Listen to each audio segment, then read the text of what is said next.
Have you ever scrolled through your social media feed and suddenly realized there's someone in your life whose face you almost never see online? No selfies, no group photos, no birthday posts, no vacation updates. And for a moment, you wondered, are they okay? Are they hiding something? Are they just awkward with technology? Or is something else going on beneath the surface? Because in a world where posting your life feels almost mandatory, where not showing up online can make you feel invisible. What does it actually mean when someone consistently chooses to stay off the grid? Is it insecurity? Is it arrogance? Is it fear? Or is it something psychologically deeper?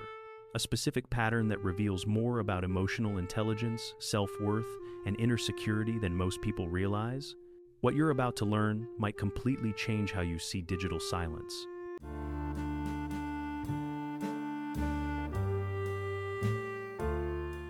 You know someone like this if you've ever tried to tag them in a group photo and they politely asked you not to post it?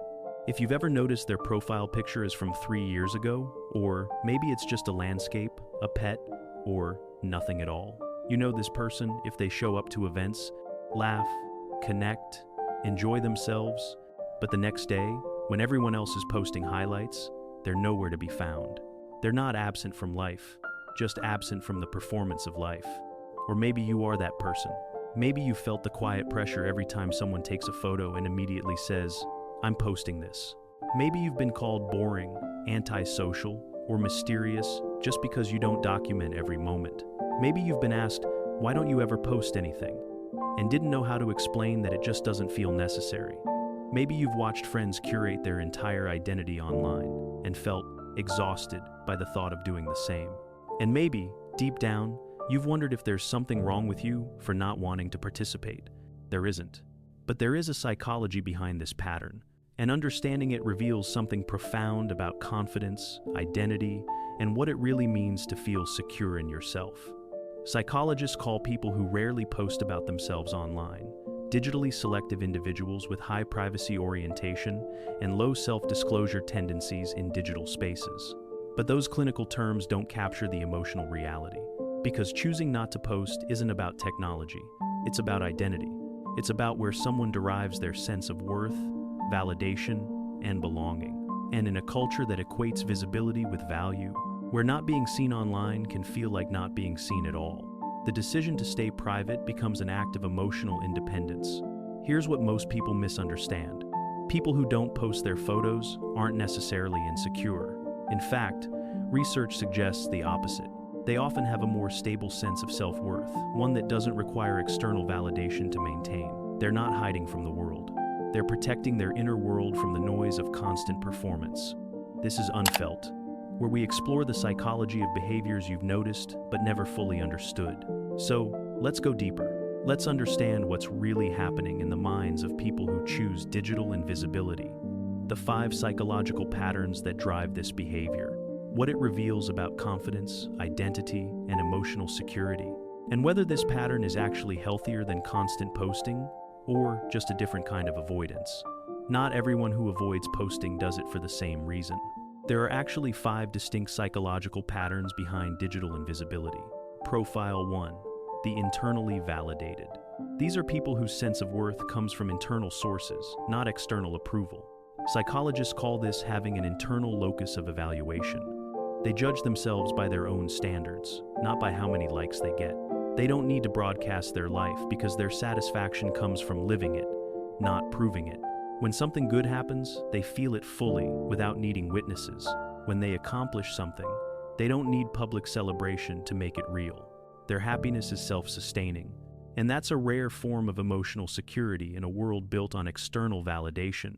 You know someone with internal validation if they never fish for compliments, never need reassurance about decisions they've already made, and seem genuinely unbothered by what others think of their choices.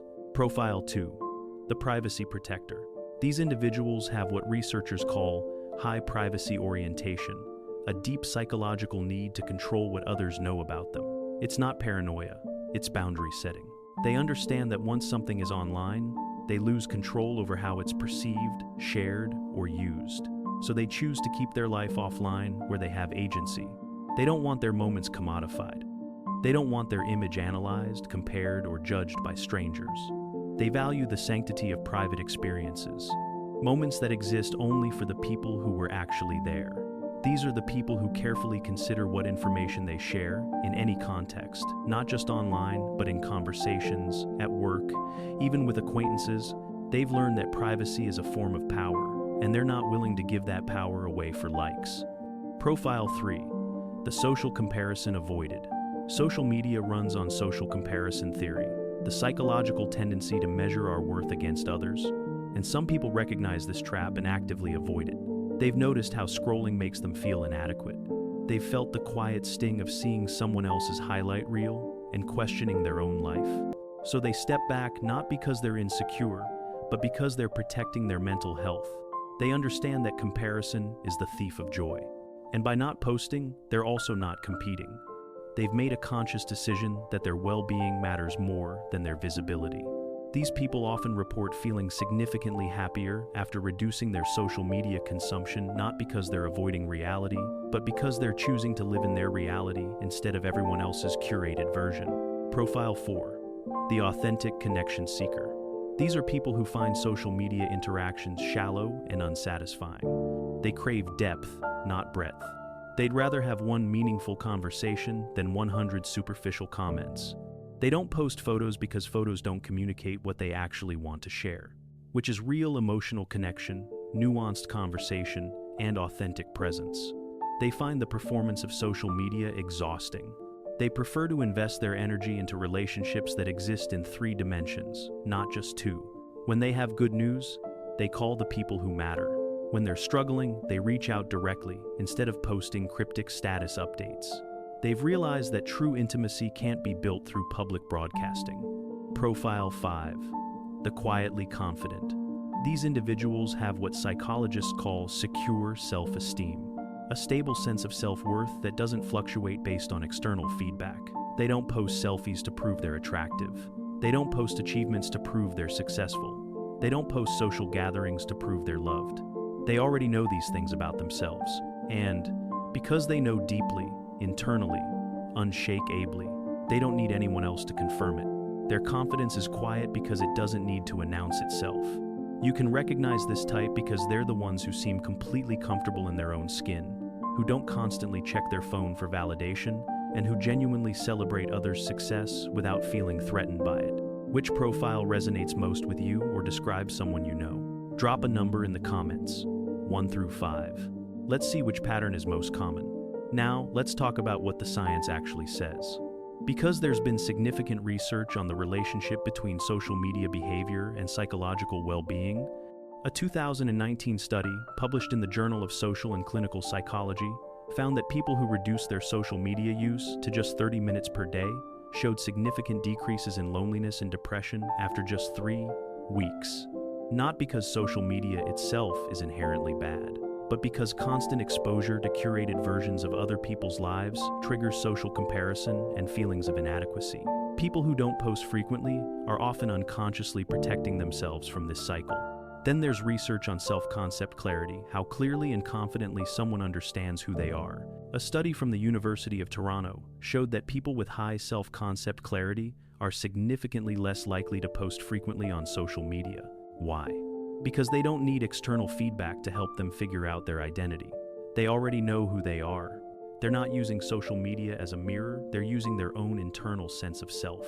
There's also fascinating research on narcissism and social media behavior. Multiple studies have found that people who post selfies frequently tend to score higher on measures of narcissism, need for admiration, and exhibitionism, which means people who don't post may actually have lower narcissistic tendencies. They're less focused on how they're perceived and more focused on how they actually feel. But here's what's critically important. This doesn't mean posting photos makes you narcissistic. It just means that people who derive their worth from within tend to feel less need to post. But we also need to talk honestly about when not posting comes from a less healthy place. Because sometimes digital invisibility isn't about confidence, it's about avoidance. Some people don't post because they genuinely believe they're not worth looking at, because they've internalized the belief that they're unattractive, uninteresting, or fundamentally inadequate. For them, not posting isn't self-protection, it's self-erasure. It's the belief that they should hide because the world doesn't want to see them anyway. Others avoid posting because they fear judgment so intensely that any visibility feels threatening. This can be a sign of social anxiety or rejection sensitivity, where the possibility of being seen and potentially criticized feels absolutely unbearable. So they stay invisible not because they're secure, but because they're terrified. And then there are people who use digital invisibility as a form of control or deception in relationships. They don't post because they're hiding something, another relationship, another life, another version of themselves that doesn't match what they show the people closest to them. So, context matters enormously here. Digital invisibility can be a sign of emotional health or emotional struggle. The difference is always in the why. Here's what's really fascinating about this pattern. People who don't post their photos online are navigating a fundamental philosophical question about identity. Do I exist because I'm seen, or do I exist because I experience? Social media has created what sociologists call a culture of visibility, where your worth is increasingly determined by how visible you are, where if something isn't documented and shared, it almost doesn't count, where your life becomes real only after it's been witnessed, liked, and commented on by others. But people who stay offline are fundamentally rejecting that equation. They're saying, my experience is real and valuable whether or not anyone else witnesses it. And that's a profound philosophical stance in 2025. Psychologists distinguish between experiential mode, being fully present in moments, and documentary mode, experiencing moments primarily through the lens of how they'll look to others. People who don't post have consciously or unconsciously chosen experiential mode. Think about the last time you went somewhere beautiful. Did you experience it, the colors, the sounds, the feeling in your body? Or did you immediately start thinking about how to capture it? What angle would look best? What caption would get the most engagement? People who don't post have chosen the first option. They're reclaiming their attention from the future audience and giving it back to the present moment. But let's be completely honest about the cost of this choice. Because in 2025, not being on social media can genuinely make you feel left out. When everyone's coordinating plans in group chats, you're not part of because you're not on those platforms. When people forget to invite you because you weren't tagged in the planning process, when you miss inside jokes and shared references because you didn't see the post everyone's talking about, digital invisibility can create real social isolation. There's also a professional cost. In many industries, especially creative fields, not having an online presence can make you seem out of touch, unmotivated, or even suspicious. Employers Google candidates. Clients check portfolios. Networking happens online. Choosing invisibility can mean choosing to opt out of opportunities. And there's a relational cost too. Some people interpret digital absence as emotional unavailability. They think, if you're not sharing your life with me online, are you really sharing your life with me at all? So people who don't post often have to work harder to maintain relationships, making phone calls instead of commenting on posts, sending individual messages instead of broadcasting updates, showing up in person instead of digitally checking in. It requires more effort, more intention, more time. But for many people, that's exactly the point. Social psychologist Dr. Sherry Turkle, author of Alone Together, has spent decades studying how technology affects human connection. She writes, "We expect more from technology and less from each other. We've sacrificed conversation for mere connection." And that quote captures something essential about people who don't post. They're often the ones who've noticed this trade-off and decided it's not worth it. They'd rather have fewer, deeper connections than hundreds of shallow ones. They've realized that announcing your life to 500 people doesn't actually create intimacy with any of them. And they've chosen quality over quantity, even when that means being misunderstood by a culture that measures connection in followers and likes. Have you ever felt pressure to post more than you wanted to? Or have you been judged for not being visible enough online? Share your experience in the comments. Let's normalize different choices. So here's the real question. Is it healthier to post or not to post? And the answer is it depends entirely on why you're doing it. If you post because it brings you genuine joy, helps you document memories you want to keep, or lets you maintain connections that matter to you, that's healthy. If you post because you need the validation, because you feel invisible without it, or because you're constantly comparing yourself to others, that's worth examining. And the same goes for not posting. If you don't post because you're genuinely content with private experiences and don't need external validation, that's healthy. If you don't post because you're hiding, because you hate yourself, or because you're terrified of being seen, that's worth exploring with compassion. The healthiest relationship with social media is intentional, where you make conscious choices based on what actually serves your well-being, not what everyone else is doing. So here's the truth about people who don't post their photos online. They're not all the same. Some are deeply confident, some are deeply scared, some are protecting their peace, some are hiding their pain, some have found internal validation, some are running from external judgment, but what they all share is this. They've made a choice, consciously or unconsciously, about where they want to invest their attention, their energy, and their sense of self. And in a world that constantly demands visibility, choosing invisibility is its own kind of statement. You're not antisocial for not posting. You're not insecure for staying private. You're not missing out by living offline. You're just choosing a different way to exist in a digital world. And that choice is valid. If this gave you a new perspective, you're in the right place.